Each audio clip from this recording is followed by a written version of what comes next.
Notwithstanding the main event as Bob Backlund prepares to defend the World Wrestling Federation Championship against the bad man from Borgert, Texas, a most convincing Stan Hansen. At this moment, our guest will be Lou Albano.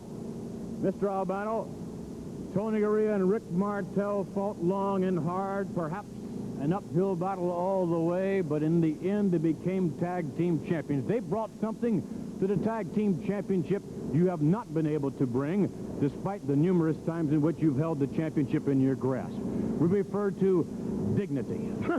Merely in the eyes of jerks like yourself, that you respect that as dignity.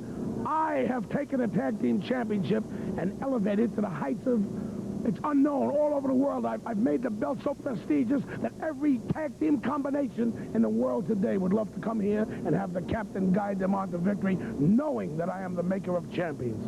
Now, I'm going to make this interview a little different. I'm going to have this a question and answer program. You stand there like a dummy at times. Ask me a few questions. I'm not here to yell. I'm not here to shout. What type of tag team champions do you feel Rex and King will make, considering the influence that they will make on the American youth of today? The type of champions that all young youth out, the young kids out there, the little young punks can look up to. They can say, I'd like to be a dog. I'd like to be a dog in the street. Dogs, come on out. All the young punks can look up to them. Say, maybe I can be that way.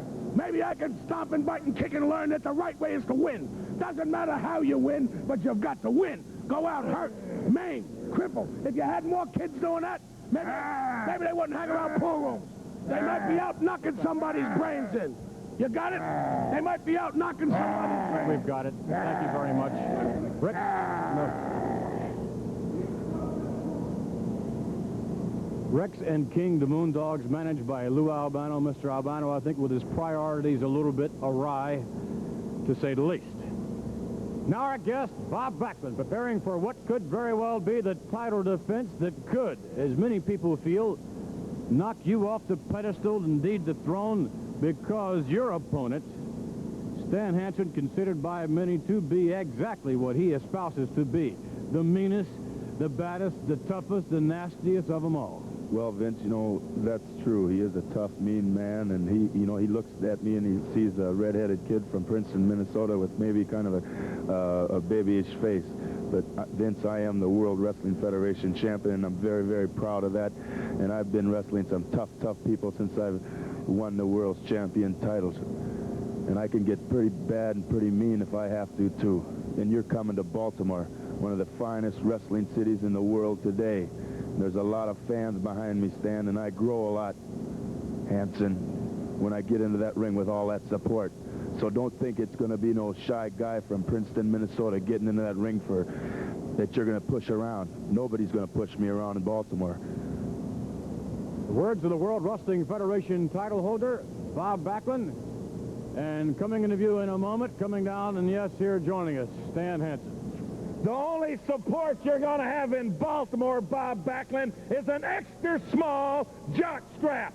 That's the only support you're going to have, brother, because everybody out there is going to be after me, man. They're going to carry me to the ring on their shoulder because I'm the redneck savior, brother, and I'm coming down here to get rid of the riff-raff like you and the riff-raff like Tony, I can't even say it, Tony Atlas, S.C. Jones, all these other people that don't even belong in the ring with me.